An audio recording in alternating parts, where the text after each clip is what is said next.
ਸਤਿ ਸ਼੍ਰੀ ਅਕਾਲ। ਤੁਸੀਂ ਜੁੜੇ ਹੋਏ ਹੋ ਪੰਜਾਬੀ ਰੇਡੀਓ USA ਦੇ ਨਾਲ ਤੇ ਮੈਂ ਹਾਂ ਪ੍ਰਵੀਨ ਸ਼ਰਮਾ ਲੈ ਕੇ ਹਾਜ਼ਰ ਹਾਂ ਪ੍ਰੋਗਰਾਮ ਖਬਰ ਤੇ ਨਜ਼ਰ। ਖਬਰ ਤੇ ਨਜ਼ਰ ਪ੍ਰੋਗਰਾਮ ਦੇ ਵਿੱਚ ਕਈ ਅਹਿਮ ਤੇ ਕਈ ਖਾਸ ਖਬਰਾਂ ਨੂੰ ਲੈ ਕੇ ਚਰਚਾ ਕਰਨ ਦੇ ਲਈ ਜੁੜ ਚੁੱਕੇ ਨੇ ਮਿੰਟੂ ਗੁਰਸਰੀਆ ਜੀ। ਮਿੰਟੂ ਸਤਿ ਸ਼੍ਰੀ ਅਕਾਲ, ਸਵਾਗਤ ਹੈ ਜੀ ਪੰਜਾਬੀ ਰੇਡੀਓ USA ਤੇ। ਜੀ ਸ਼ੁਕਰੀਆ ਜੀ ਪ੍ਰਵੀਨ ਜੀ, ਸਾਰਿਆਂ ਨੂੰ ਸਤਿ ਸ੍ਰੀ ਅਕਾਲ ਜੀ। ਸਤਿ ਸ਼੍ਰੀ ਅਕਾਲ ਜੀ। ਅੱਗੇ ਵਧਣ ਤੋਂ ਪਹਿਲਾਂ ਧੰਨਵਾਦ ਕਰਦੇ ਚਲੀਏ ਸਪਾਂਸਰਸ ਦਾ, ਜਿਹੜੇ ਜ਼ਰੀਆ ਬਣਦੇ ਨੇ ਇਹਨਾਂ ਪ੍ਰੋਗਰਾਮਾਂ ਨੂੰ ਤੁਹਾਡੇ ਤੱਕ ਪਹੁੰਚਾਉਣ ਦੇ ਲਈ। ਖਾਲਸਾ ਇੰਸ਼ੋਰੈਂਸ ਏਜੰਸੀ ਵਾਲੇ, ਜਿਨ੍ਹਾਂ ਤੋਂ ਤੁਸੀਂ ਹਰ ਤਰੀਕੇ ਦੀ ਇੰਸ਼ੋਰੈਂਸ ਲੈ ਸਕਦੇ ਹੋ। ਇੰਸ਼ੋਰੈਂਸ ਬਾਰੇ ਪਤਾ ਕਰਨ ਦੇ ਲਈ ਇਹਨਾਂ ਦਾ ਨੰਬਰ ਹੈ 408-272-2500। ਇਹ 1992 ਤੋਂ ਲਗਾਤਾਰ ਇੰਸ਼ੋਰੈਂਸ ਬਿਜ਼ਨਸ ਦੇ ਵਿੱਚ ਸ਼ਾਨਦਾਰ ਸੇਵਾਵਾਂ ਦੇ ਰਹੇ ਨੇ ਤੇ ਅਮਰੀਕਾ ਭਰ ਦੇ ਵਿੱਚ ਇੰਸ਼ੋਰੈਂਸ ਕਰਦੇ ਨੇ। ਓਬਾਮਾ ਕੇਅਰ, ਮੈਡੀਕੇਅਰ ਜਾਂ ਫਿਰ ਕਵਰਡ ਕੈਲੀਫੋਰਨੀਆ ਬਾਬਤ ਪਾਲਿਸੀ ਕਰਵਾਉਣ ਦੇ ਲਈ, ਸਲਾਹ ਲੈਣ ਦੇ ਲਈ ਅੱਜ ਹੀ ਕਾਲ ਕਰੋ 408-272-2500 ਤੇ। ਟਰਕੀਅਨ ਇਮੀਗ੍ਰੇਸ਼ਨ ਲਾ ਫਰਮ ਵਾਲੇ ਜੇ ਟਰਕੀਆਨਾ ਅਟਾਰਨੀ ਟਰਕੀਆਨਾ ਦੇ ਨਾਲ ਤੁਸੀਂ US ਇਮੀਗ੍ਰੇਸ਼ਨ ਬਾਬਤ ਕੋਈ ਵੀ ਸਲਾਹ ਕਰਨੀ ਹੈ, ਕੋਈ ਵੀ ਸਵਾਲ ਪੁੱਛਣਾ ਤੇ ਇਹਨਾਂ ਦਾ ਨੰਬਰ ਹੈ 415-909-0503। Jaswinder Singh, Nachhattar Kaur Nagra Roswell, Charan Singh Sukhwinder Dhaliwal Arizona, Krishan Dhanota Yuba City, Baljinder Singh ਨੇ ਜਰਵੁਡਲੈਂਡ, ਪਰਮਜੀਤ ਕੌਰ ਅੰਗੀ ਵੈਕਾਵਿਲ, ਪ੍ਰਿਤਪਾਲ ਸਿੰਘ ਸਿੱਧੂ ਫਰੈਜ਼ਨੋ, GN ਲਿਊ ਵਾਲੇ ਟਰੱਕ ਵਾਸ਼ ਕਰਦੇ ਨੇ, ਆਇਲ ਚੇਂਜ ਕਰਦੇ ਨੇ, ਏਅਰ ਬ੍ਰੇਕਾਂ ਦਾ ਕੰਮ ਤਸੱਲੀ ਬਖਸ਼ ਕਰਵਾ ਸਕਦੇ ਹੋ। ਨਵੇਂ ਪੁਰਾਣੇ ਟਾਇਰ ਵੀ ਇਹਨਾਂ ਤੋਂ ਮਿਲਦੇ ਨੇ। ਲੋਕੇਸ਼ਨ ਸੈਂਤਾਨੇਲਾ ਦੀ ਨਿਮਾ ਸੋਤਾ ਦੇ ਨਾਲ ਗੱਲ ਕੀਤੀ ਜਾ ਸਕਦੀ ਹੈ 209-277-0113 ਤੇ ਇੰਟਰਲਿਊ ਟਰੱਕ ਸਟਾਪ ਵਾਲੇ। ਇਹਨਾਂ ਸਾਰੇ ਹੀ ਸਪਾਂਸਰਸ ਦਾ ਬਹੁਤ ਬਹੁਤ ਧੰਨਵਾਦ। ਤੇ ਜੇਕਰ ਤੁਸੀਂ ਵੀ ਪੰਜਾਬੀ ਰੇਡੀਓ USA ਦੇ ਇਹਨਾਂ ਪ੍ਰੋਗਰਾਮਾਂ ਨੂੰ ਸਪਾਂਸਰ ਕਰਨਾ ਚਾਹੁੰਦੇ ਹੋ ਤਾਂ ਸਟੂਡੀਓ ਦਾ ਨੰਬਰ ਹੈ 408-272-5200। ਅੱਜ ਦਾ ਇਹ ਖਬਰ ਤੇ ਨਜ਼ਰ ਪ੍ਰੋਗਰਾਮ ਸਾਲ 2024 ਦੀ 9 ਅਗਸਤ ਦਾ ਪ੍ਰੋਗਰਾਮ ਹੈ ਤੇ ਦਿਨ ਅੱਜ ਸ਼ੁੱਕਰਵਾਰ ਹੈ। ਮਿੰਟੂ ਜੀ, ਖਬਰਾਂ ਦੇ ਵੱਲ ਆਈਏ ਤੇ ਆਪਾਂ ਗੱਲਬਾਤ ਦੀ ਸ਼ੁਰੂਆਤ ਕਰੀਏ ਨਦੀਮ ਤੋਂ। ਨਦੀਮ ਦੇ ਡੋਪ ਟੈਸਟ ਦੀ ਮੰਗ ਵੱਧ ਗਈ ਹੈ ਜੀ। ਦੇਖੋ ਪ੍ਰਵੀਨ ਜੀ, ਮੈਂ ਪੁਸ਼ਟੀ ਤੇ ਨਹੀਂ ਕਰਦਾ, ਪਰ ਦੱਸਦੇ ਆ ਕਿ ਅੱਜ ਤਿੰਨਾਂ ਦਾ ਜਿਹੜੇ 3 ਫਸਟ ਆਏ ਨੇ ਜੈਵਲਿਨ ਥਰੂ ਦੇ ਵਿੱਚ, ਉਹਨਾਂ ਦੇ ਟੈਸਟ ਦੀ ਖਬਰ ਹੈ। ਤੁਸੀਂ ਵੀ ਕਰ ਲੈਣਾ ਜੀ ਇਸ ਗੱਲ ਦੀ ਪੁਸ਼ਟੀ ਕਿ ਕੀ ਹੋਇਆ ਇਸ ਤਰ੍ਹਾਂ ਦਾ।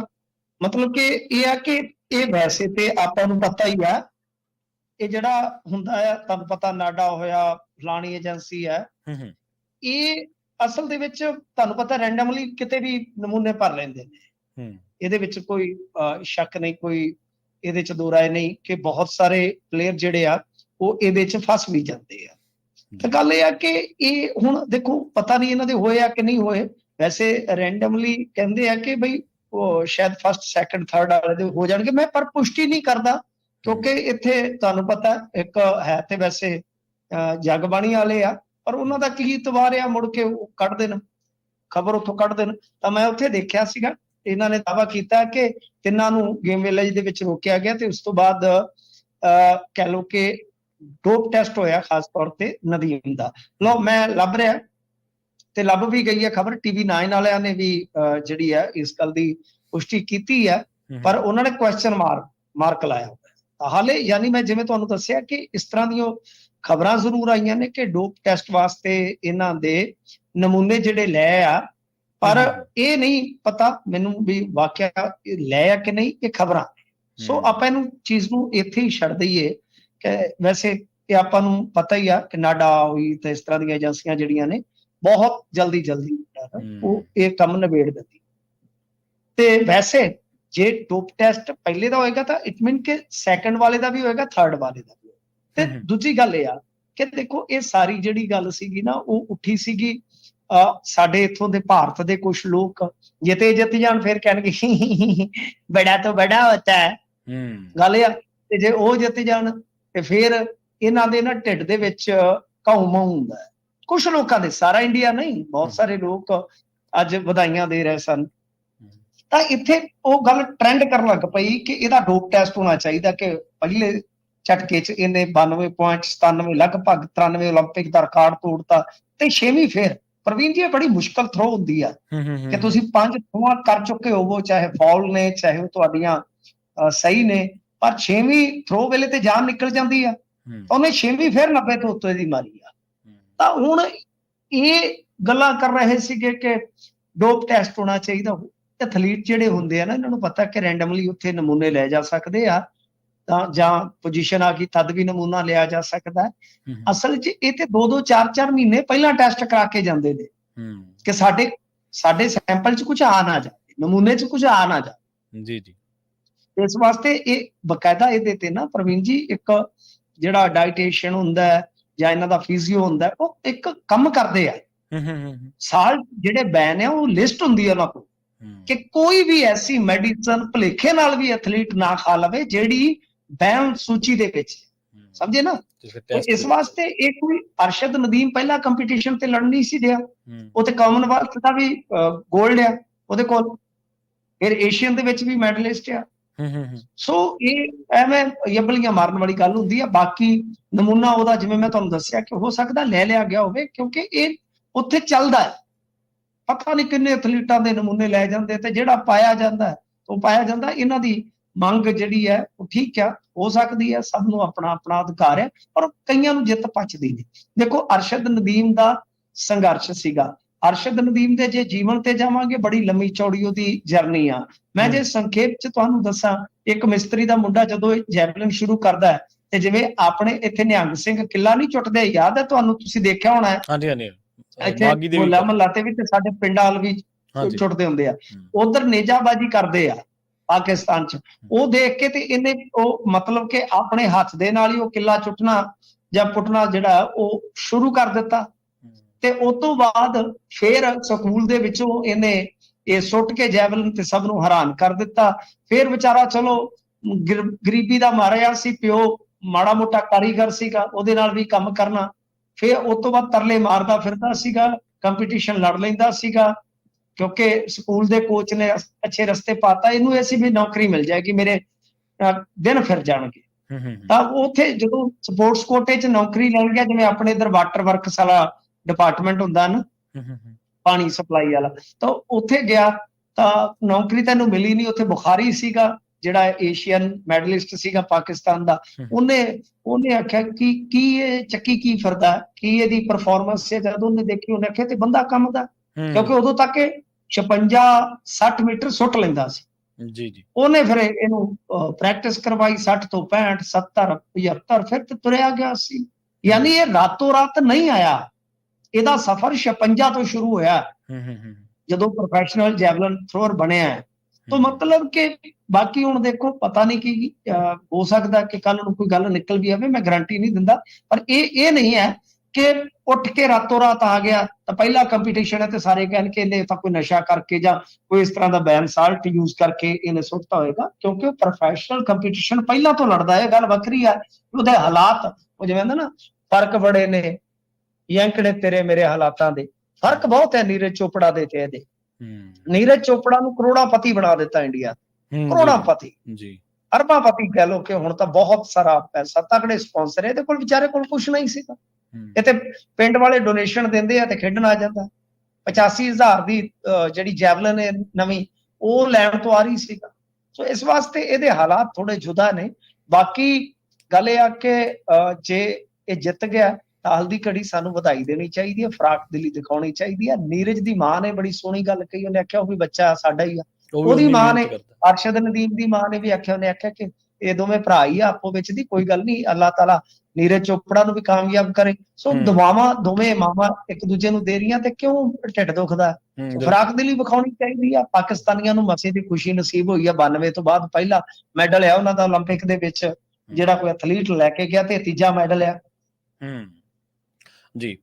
ਤੇ ਅੰਮ੍ਰਿਤਪਾਲ ਸਿੰਘ ਨੂੰ ਵੱਡੀ ਰਾਹਤ ਮਿਲੀ ਹੈ ਜੀ ਕਿਸ ਮਾਮਲੇ ਦੇ ਵਿੱਚ? ਦੇਖੋ, ਅੰਮ੍ਰਿਤਪਾਲ ਸਿੰਘ ਦੀ ਜਿਹੜੀ ਚੋਣ ਨੂੰ ਚੁਣੌਤੀ ਦਿੱਤੀ ਗਈ ਸੀਗੀ, ਉਹਦੇ ਵਿੱਚ ਇਹ ਗੱਲ ਜਿਹੜੀ ਆ ਉਹ ਨਿਕਲ ਕੇ ਆਈ ਆ ਕਿ ਬਈ ਉੱਥੇ ਸੁਪਰੀਮ ਕੋਰਟ ਨੇ ਪੁੱਛਿਆ ਕਿ ਹਾਂਜੀ ਦੱਸੋ ਤੁਹਾਡੀ ਪਟੀਸ਼ਨ ਦੇ ਕੀ ਗਰਾਊਂਡਸ ਨੇ, ਤੇ ਇਹਨਾਂ ਨੇ ਕਿਹਾ ਕਿ ਜਨਾਬ ਇੱਕ ਤੇ ਇਹ ਆ ਕਿ ਇਹ ਖਡੂਰ ਸਾਹਿਬ ਦਾ ਕਹਿ ਲਓ ਕਿ ਨਾਗਰਿਕ ਨਹੀਂ ਹੈ, ਇਹਦੀ ਨਾਗਰਿਕਤਾ ਜਿਹੜੀ ਹੈ ਨਹੀਂ, ਮਤਲਬ ਕਿ ਖਡੂਰ ਸਾਹਿਬ ਦੀ ਵਿੱਚ ਇਹਦੀ ਕੋਈ ਹੈ ਨਹੀਂ ਵੋਟ ਦੀ ਨਾਗਰਿਕਤਾ ਤਾਂ ਕਹਿ ਲਓ ਵੀ ਇਹਦੀ ਨਾਗਰਿਕਤਾ ਜਿਹੜੀ ਇੰਡੀਆ ਦੇ ਸੰਵਿਧਾਨ ਦੇ ਮੁਤਾਬਕ ਹੈ ਨਹੀਂ, ਜਾਂ ਸੰਵਿਧਾਨ ਨੂੰ ਇਹ ਮੰਨਦਾ ਨਹੀਂ ਹੈ। ਦੂਜੀ ਚੀਜ਼ ਇਹ ਆ ਕਿ ਦੇਖੋ ਜੀ, ਮੈਂ ਖਡੂਰ ਸਾਹਿਬ ਦੇ ਹਲਕੇ ਦਾ ਬੇਸ਼ੱਕ ਵੋਟਰ ਨਹੀਂ ਆ, ਪਰ ਇਹ ਜਿਹੜੇ ਸਿੰਘ ਸਾਹਿਬ ਆਏ, ਇਹਨਾਂ ਦੀਆਂ ਪਾਸਟ ਦੇ ਵਿੱਚ ਦਿੱਤੀਆਂ ਸਟੇਟਮੈਂਟਾਂ ਨੇ ਮੈਨੂੰ ਬੜਾ ਹਰਟ ਕੀਤਾ। ਮਤਲਬ ਕਿ ਦੋ ਇਸ ਤਰ੍ਹਾਂ ਦੇ ਗਰਾਊਂਡ ਪ੍ਰਵੀਨ ਜੀ ਦਿੱਤੇ ਗਏ ਸਨ। ਪਹਿਲਾ, ਯਾਨੀ ਆਪਾਂ ਸੰਖੇਪ ਚ ਜੇ ਕਹਿ ਲਈਏ, ਮੁਖਤਸਰ ਇਸ ਨੂੰ ਲੈਣਾ ਹੋਵੇ ਤਾਂ ਇਹ ਕਿਹਾ ਗਿਆ ਕਿ ਬਈ ਦੇਖੋ, ਇਹ ਜੋ ਹੈਗੇ ਆ MP ਸਾਹਿਬ, ਦਰਅਸਲ ਇੱਕ ਤੇ ਸੰਵਿਧਾਨ ਦੇ ਪ੍ਰਤੀ ਨਿਸ਼ਠਾ ਨਹੀਂ ਰੱਖਦੇ, ਤੇ ਦੂਜਾ ਇਹ ਕਿ ਨਾਗਰਿਕਤਾ ਜਿਹੜੀ ਹੈ ਇਹਨਾਂ ਦੀ ਉਹ ਠੀਕ ਨਹੀਂ ਹੈ। ਤਾਂ ਫਿਰ ਕੋਰਟ ਨੇ ਕਿਹਾ ਕਿ ਦੇਖੋ, ਤੁਸੀਂ ਇਲੈਕਟੋਰਲ ਪਟੀਸ਼ਨ ਕਿਉਂ ਨਹੀਂ ਲਿਜਾਂਦੇ ਤੁਸੀਂ ਹੂੰ, ਉੱਥੇ ਚੋਣ ਕਮਿਸ਼ਨ ਦੇ ਕੋਲ? ਫਿਰ ਇਹ ਕਹਿੰਦੇ ਜੀ ਕਿ ਜਿਹੜੋ ਸਾਡੇ ਸੈਂਟੀਮੈਂਟ ਹਾਰਟ ਹੋਏ ਨੇ ਹੂੰ, ਪਾਸਟ ਦੇ ਬਿਆਨਾਂ ਕਰਕੇ। ਉਹਨਾਂ ਕਿਹਾ ਕਿ ਦੇਖੋ ਗੱਲ ਇਹ ਆ ਕਿ ਸਾਰੀਆਂ ਪ੍ਰਕਿਰਿਆਵਾਂ ਜਿਹੜੀਆਂ ਨੇ ਉਹ ਉਹਨਾਂ ਨੇ ਨਿਰਧਾਰਿਤ ਕਰ ਰੱਖੀਆਂ ਨੇ, ਠੀਕ ਹੈ ਜੀ। ਕਿਹੜੇ ਬੰਦੇ ਦੇ ਬਿਆਨ ਕਿਸ ਤਰ੍ਹਾਂ ਦੇ ਆ, ਕਿਹੜਾ ਕੀ ਹਿਸਾਬ ਕਿਤਾਬ ਆ। ਮਤਲਬ ਕਿ ਜਦੋਂ ਇਲੈਕਸ਼ਨ ਕੰਡਕਟ ਕਰ ਰਹੇ ਨੇ ਤਾਂ ਕੋਡ ਆਫ ਕੰਡਕਟ ਲੱਗਿਆ। ਹੂੰ, ਜੇ ਤੁਹਾਨੂੰ ਕਿਸੇ ਬਿਆਨਾਂ ਤੇ ਇਤਰਾਜ਼ ਹੈ ਪਹਿਲਾਂ ਤੇ ਚਲੰਤ ਜਾਂ ਕੋਈ ਹੋਰ ਹੈ ਮਸਲਾ, ਤੇ ਤੁਸੀਂ ਉੱਥੇ ਜਾਓ। ਤਾਂ ਉਹਨਾਂ ਨੇ ਥੈਂਕ ਯੂ ਕਹਿ ਕੇ ਨਾਲ ਦੀ ਨਾਲੇ ਪਟੀਸ਼ਨ ਜਿਹੜੀ ਖਾਰਜ ਕਰ ਦਿੱਤੀ ਆ। ਅੱਛਾ, ਰਾਹਤ ਕਿਸ ਗੱਲ ਦੀ ਆ ਪ੍ਰਵੀਨ ਜੀ? ਜੀ। ਦੂਜੀ ਗੱਲ, ਇਹਦੇ ਵਿੱਚ ਇਹ ਵੀ ਨਹੀਂ ਪਤਾ ਲੱਗਿਆ ਕਿ ਪਟੀਸ਼ਨ ਕਰਤਾ ਕੌਣ ਹੈ। ਪਟੀਸ਼ਨ ਦਾ ਜਿਹੜਾ ਪਟੀਸ਼ਨ ਕਰਤਾ ਉਹਦਾ ਨਾਂ ਹੀ ਨਹੀਂ ਕਿਸੇ ਨੇ ਛਾਪਿਆ। ਮੈਂ ਦਾ ਹਿੰਦੂ ਤੋਂ ਲੈ ਕੇ ਬਹੁਤ ਵੱਡੇ ਵੱਡੇ ਜਿਹੜੇ ਅਖਬਾਰ ਜਿਨ੍ਹਾਂ ਨੇ ਰਿਪੋਰਟ ਕੀਤਾ ਹੈ, ਮੈਂ ਸਾਰੇ ਛਾਣ ਕੇ ਆਇਆ ਦੁਪਹਿਰੇ, ਤੇ ਕੋਈ ਵੀ ਪ੍ਰਵੀਨ ਜੀ ਪਟੀਸ਼ਨ ਕਰਤਾ ਦਾ ਨਾਂ ਜਿਹੜਾ ਪਬਲਿਸ਼ ਨਹੀਂ ਕਰ ਸਕੇ। ਇਹਦੇ ਵਿੱਚ ਕੀ ਰਾਜ਼ ਹੈ ਮੈਨੂੰ ਸਮਝ ਨਹੀਂ। ਦੂਜੀ ਗੱਲ, ਰਾਹਤ ਕੀ ਆ? ਦੇਖੋ, ਮੈਂ ਕਨਫਰਮ ਕੀਤਾ ਸੀ ਜੋ ਭਗਤ ਸਿੰਘ ਦੁਆਬੀ ਪਹਿਲੇ ਪਟੀਸ਼ਨ ਕਰਤਾ ਨੇ ਹਾਈ ਕੋਰਟ 'ਚ, ਤੁਹਾਨੂੰ ਯਾਦ ਹੋਣਾ ਆਪਾਂ ਖਬਰ ਕੀਤੀ ਸੀ। ਉਹ ਕਹਿੰਦੇ ਆ ਕਿ ਸਾਡੀ ਤੇ ਸੁਣਵਾਈ ਜਿਹੜੀ ਆ 13/8 ਨੂੰ ਆ ਜੀ। ਉਦੋਂ ਸਾਡਾ ਫੈਸਲਾ ਹੋਣਾ ਹਾਈ ਕੋਰਟ ਦੇ ਵਿੱਚ ਕਿ ਬਈ ਇਹ ਪਟੀਸ਼ਨ ਜਿਹੜੀ ਆ ਪ੍ਰਵਾਨ ਕੀਤੀ ਜਾਵੇ ਕਿ ਨਾ ਕੀਤੀ ਜਾਵੇ। ਦੇਖੋ, ਮੇਰੇ ਕੋਲ ਅੱਜ ਕੋਈ ਰਜੇਵਾਂ ਸੀ ਤੇ ਬਹੁਤੀ ਗੱਲ ਨਹੀਂ ਹੋਈ, ਤੇ ਉਹ ਇਹ ਗੱਲ ਕਹਿੰਦੇ ਸੀਗੇ ਕਿ ਚੋਣ ਕਮਿਸ਼ਨ ਵੀ ਨਹੀਂ ਸੁਣ ਰਿਹਾ ਤੇ ਸੁਪਰੀਮ ਕੋਰਟ ਵੀ ਨਹੀਂ ਸੁਣ ਰਿਹਾ, ਤੁਸੀਂ ਆਪ ਸਮਝੋ ਕਿ ਕੀ ਗੱਲਬਾਤ ਆ। ਤੇ ਮੈਂ ਉਹਨਾਂ ਨੂੰ ਸਵਾਲ ਕੀਤਾ ਸੀਗਾ ਕਿ ਦੇਖੋ, ਹੁਣ ਜਦੋਂ ਸੁਪਰੀਮ ਕੋਰਟ ਨੇ ਇਸ ਤਰ੍ਹਾਂ ਦੀ ਜਿਹੜੀ ਚੋਣ ਚੁਣੌਤੀ ਆ ਉਹਨੂੰ ਖਾਰਜ ਕਰ ਦਿੱਤਾ, ਤੇ ਹੇਠਲੀ ਅਦਾਲਤ ਦੇ ਵਿੱਚ ਫਿਰ ਕੀ ਤੁੱਕ ਰਹਿ ਜਾਏਗਾ? ਉਹ ਕਹਿੰਦੇ ਜੀ ਇਸੇ ਗੱਲ ਦਾ ਹੀ ਹੁਣ ਸਾਨੂੰ ਡਰ ਹੈ, ਬਾਕੀ ਹੁਣ ਦੇਖੋ ਉਹ ਐਕਸੈਪਟ ਕਰਦੇ ਆ ਕਿ ਨਹੀਂ। ਤਾਂ ਮਤਲਬ ਕਿ ਸਾਫ਼ ਤੌਰ ਤੇ ਆ ਪ੍ਰਵੀਨ ਜੀ ਕਿ ਜਦੋਂ ਕਿਸੇ ਤਰ੍ਹਾਂ ਦੇ ਚੋਣ ਚੈਲੰਜ ਨੂੰ ਇੱਕ ਵਾਰੀ ਸੁਪਰੀਮ ਕੋਰਟ ਨੇ ਰੱਦ ਕਰ ਦਿੱਤਾ ਹੋਵੇ, ਫਿਰ ਹੇਠਲੀ ਅਦਾਲਤ ਤੇ ਤੁਹਾਨੂੰ ਪਤਾ ਹੀ ਹੈ ਨਾ, ਤਾਂ ਉਹਦੇ ਕੋਲ ਇੱਕ ਸੌਖਾ ਰਸਤਾ ਹੁੰਦਾ ਕਿ ਭਾਈ ਤੁਸੀਂ ਸੁਪਰੀਮ ਕੋਰਟ ਦੇ ਦੱਸੇ ਦੇ ਮੁਤਾਬਕ ਚੋਣ ਕਮਿਸ਼ਨ ਦੇ ਕੋਲ ਚਲੇ ਜਾਓ। ਸਮਝਦੇ ਹੋ ਨਾ? ਜਦੋਂ ਸੁਪਰੀਮ ਕੋਰਟ ਨੇ ਕਿਸੇ ਮਾਮਲੇ ਦੇ ਵਿੱਚ ਰੂਲਿੰਗ ਦੇ ਦਿੱਤੀ ਜਾਂ ਕੋਈ ਵਰਡਿਕਟ ਆ ਗਿਆ, ਤਾਂ ਹੇਠਲੀਆਂ ਅਦਾਲਤਾਂ ਥੋੜੀ ਫਿਰ ਫੈਸਲਾ ਪਾਸੇ ਦੇ ਸਕਦੀਆਂ।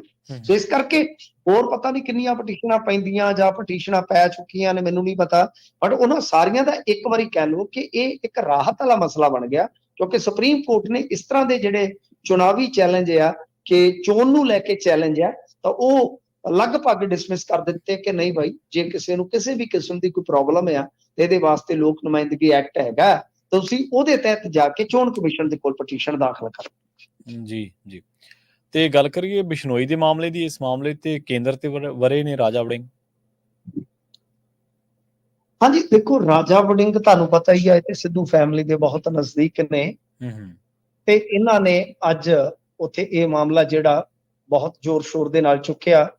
ਉਹ ਕਹਿੰਦੇ ਆ ਕਿ ਲਾਰੈਂਸ ਬਿਸ਼ਨੋਈ ਨੂੰ ਜਦੋਂ ਪੇਸ਼ੀ ਤੇ ਲਿਆਂਦਾ ਜਾਂਦਾ ਹੈ ਤੇ ਉਹ ਏਦਾਂ ਹੁੰਦਾ ਹੈ ਜਿਵੇਂ ਗ੍ਰਹਿ ਮੰਤਰੀ ਹੋਵੇ, ਉਸ ਨੂੰ ਸੂਬਿਆਂ ਤੇ ਕੇਂਦਰ ਦੀਆਂ ਜੇਲ੍ਹਾਂ ਵਿੱਚ ਵਿਸ਼ੇਸ਼ ਸਹੂਲਤਾਂ ਮਿਲ ਰਹੀਆਂ ਨੇ ਕਿ ਕੇਂਦਰ ਸਰਕਾਰ ਉਹਦੇ ਤੇ ਕੋਈ ਕਾਰਵਾਈ ਕਰੇਗੀ। ਤੇ ਨਾਲ ਹਾਊਸ ਦੇ ਵਿੱਚ ਰਾਜਾ ਵੜਿੰਗ ਨੇ ਬਿਸ਼ਨੋਈ ਨੂੰ ਅੱਤਵਾਦੀ ਦੱਸਿਆ ਕਿ ਬਿਸ਼ਨੋਈ ਅੱਤਵਾਦੀ ਹੈ। ਠੀਕ ਹੈ।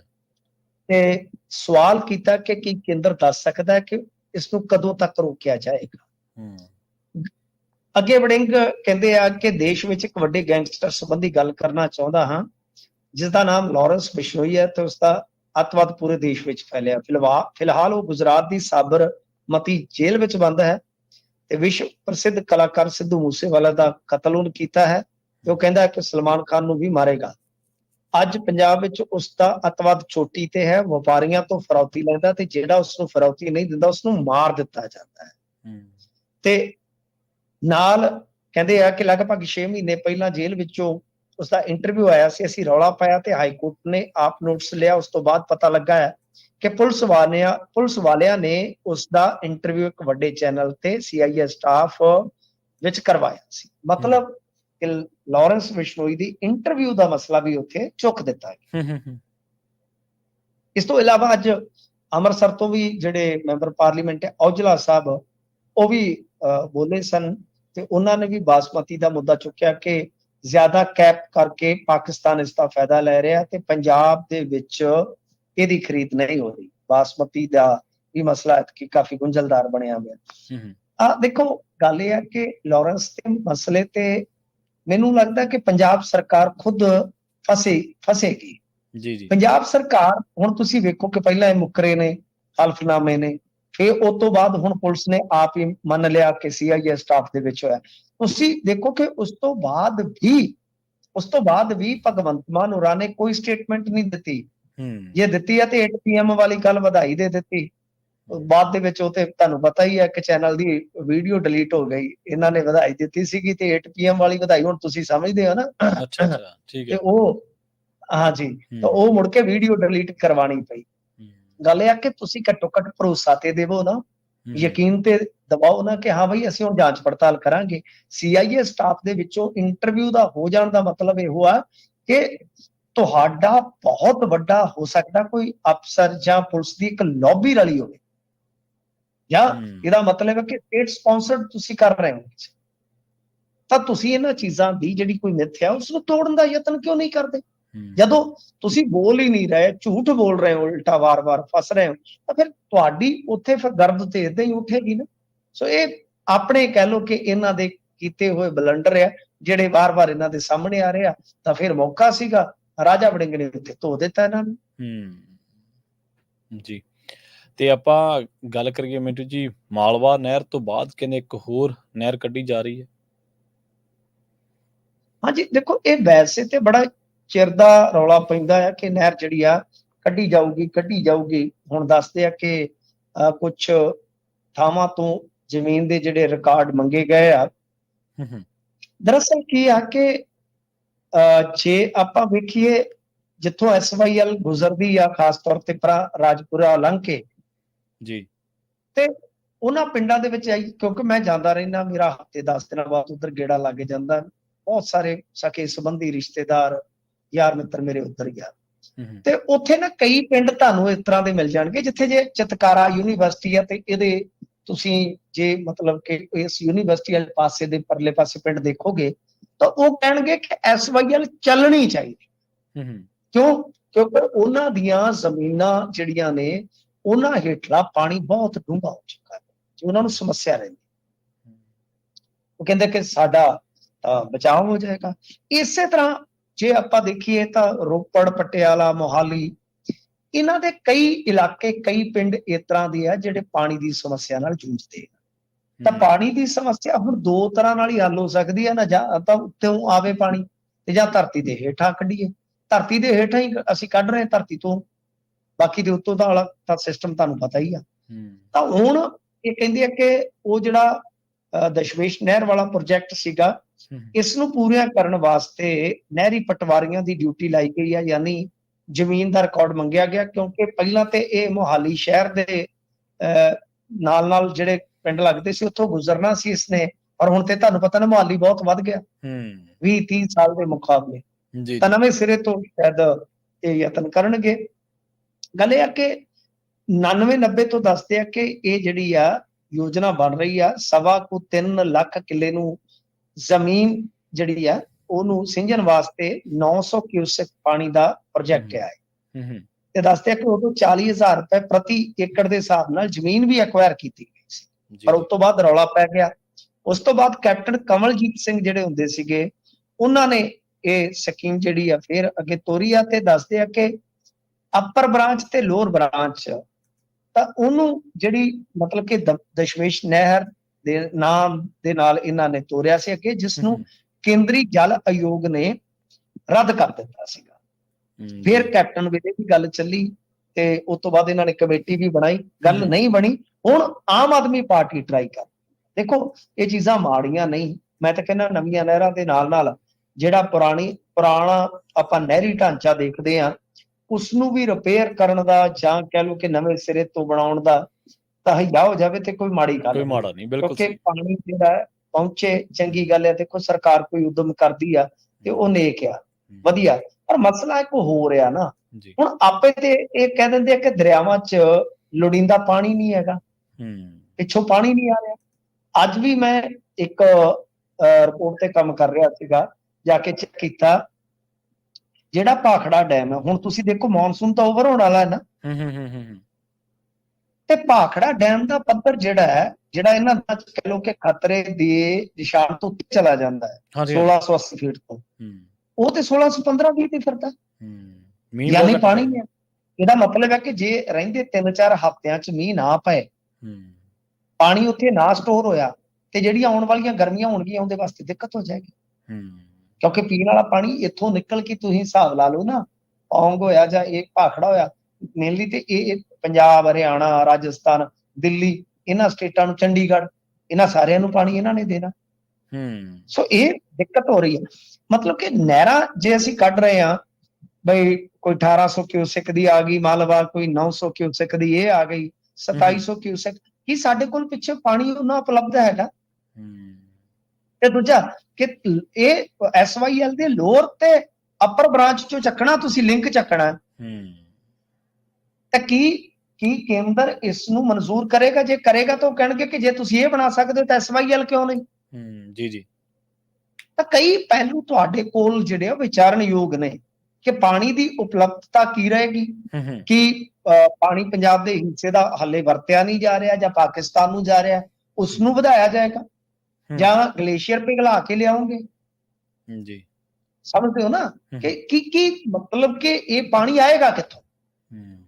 ਇਹ ਸਾਨੂੰ ਵੇਖਣਾ ਪਏਗਾ ਨਾ, ਕਿ ਜਿੱਦਾਂ ਠੀਕ ਹੈ ਮਾਲਵਾ ਨਹਿਰ ਦੇ ਵਿੱਚੋਂ ਤੇ ਇਹ ਆ ਕਿ ਚਲੋ ਤੁਸੀਂ ਉਹ ਸਰਹੰਦ ਨਹਿਰ ਦਾ ਉਹਨਾਂ ਰਕਬਾ ਘਟਾ ਲਓਗੇ, ਜਿਹੜੇ ਪੰਪ, ਲਿਫਟ ਪੰਪ ਉਹ ਬੰਦ ਹੋ ਗਏ, ਤਾਂ ਤੁਸੀਂ ਉਧਰੋਂ ਪਾ ਲਿਆ ਪਾਣੀ, ਸਮਝੇ ਨਾ? ਇਹ ਤਾਂ ਚਲੋ ਇੱਥੇ ਲੌਜੀਕਲੀ ਆਪਾਂ ਗੱਲ ਕਰ ਰਹੇ ਹਾਂ, ਤਾਂ ਪਰ ਇਸ ਨਹਿਰ ਵਾਸਤੇ ਜਿਹੜਾ ਪਾਣੀ ਆ ਉਹ ਕਿੱਥੋਂ ਲੈ ਕੇ ਆਉਣਾ? ਕਿ ਉਹ ਯੂਜ਼ਿੰਗ ਸਾਡੀ ਨਹੀਂ ਓਨੀ ਹੋ ਰਹੀ ਜਿੰਨਾ ਸਾਡਾ ਕੋਟਾ, ਉਹਨੂੰ ਲਿਆਉਂਗੇ? ਜਾਂ ਜੇ ਤੁਸੀਂ ਇਹ ਕਹਿੰਦੇ ਹੋ ਕਿ ਸਾਡੇ ਕੋਲ ਤੇ ਪਾਣੀ ਹੈ ਨਹੀਂਗਾ, ਤੇ ਪਾਣੀ ਜਿਹੜਾ ਆ ਦਰਿਆਵਾਂ 'ਚ ਘਟ ਗਿਆ, ਤਾਂ ਫਿਰ ਮਤਲਬ ਕਿ ਕਈ ਸਵਾਲ ਨੇ। ਤੇ ਜੇ ਤੁਹਾਡੇ ਕੋਲ ਪਾਣੀ ਪ੍ਰਾਪਤ ਮਾਤਰਾ 'ਚ, ਲੋੜੀਂਦੀ ਮਾਤਰਾ 'ਚ ਹੈਗਾ ਆ, ਤਾਂ ਫਿਰ ਤੇ ਬਈ ਬਿਲਕੁਲ ਮੇਰਾ ਮੰਨਣਾ ਆ ਕਿ ਤੁਸੀਂ ਐਂਡ ਤੱਕ ਜਿੰਨੀਆਂ ਵੀ ਟੇਲਾਂ ਨੇ, ਸਾਰਾ ਜਿਹੜਾ ਢਾਂਚਾ ਜੇ ਉਹਨੂੰ ਠੀਕ ਕਰੋ ਤੇ ਬਿਹਤਰ ਹੈ। ਜੀ ਬਿਲਕੁਲ। ਤੇ ਮਨੀਸ਼ ਸਿਸੋਦੀਆ ਨੂੰ ਜ਼ਮਾਨਤ ਮਿਲੀ ਹੈ ਜੀ, ਤੇ ਮੁੱਖ ਮੰਤਰੀ ਸਾਹਿਬ ਇੱਕ ਵਾਰੀ ਫੇਰ ਕਹਿ ਰਹੇ ਨੇ, ਕਹਿੰਦੇ ਸੱਚਾਈ ਦੀ ਜਿੱਤ ਹੋ ਗਈ। ਜ਼ਮਾਨਤ ਮਿਲਣ ਨਾਲ ਹੀ ਸੱਚਾਈ ਦੀ ਜਿੱਤ ਹੋ ਜਾਂਦੀ ਹੈ ਮਿੰਟੂ ਜੀ? ਨਹੀਂ, ਅੱਜ ਇਹੀ ਤੇ ਗੱਲ ਕਹੀ ਆ ਕੋਰਟ ਨੇ ਕਿਹਾ ਕਿ ਦੇਖੋ ਜ਼ਮਾਨਤ ਰੂਲ ਹੈ, ਜ਼ਮਾਨਤ ਇੱਕ ਰੂਲ ਹੈ, ਜੇਲ੍ਹ ਇੱਕ ਅਪਵਾਦ ਹੈ ਜੀ। ਸੋ ਇਸ ਵਾਸਤੇ ਚਲੋ ਦੇਖੋ, ਕੋਈ ਵੀ ਬੰਦਾ ਰਿਹਾ ਹੋ ਕੇ ਆਉਂਦਾ ਹੈ, ਉਹ ਖੁਸ਼ੀ ਮਨਾਵੇ, ਕੁਝ ਵੀ ਕਵੇ, ਉਹ ਉਹਨਾਂ ਦੀ ਕਹਿ ਲਓ ਕਿ ਮਰਜ਼ੀ ਹੈ।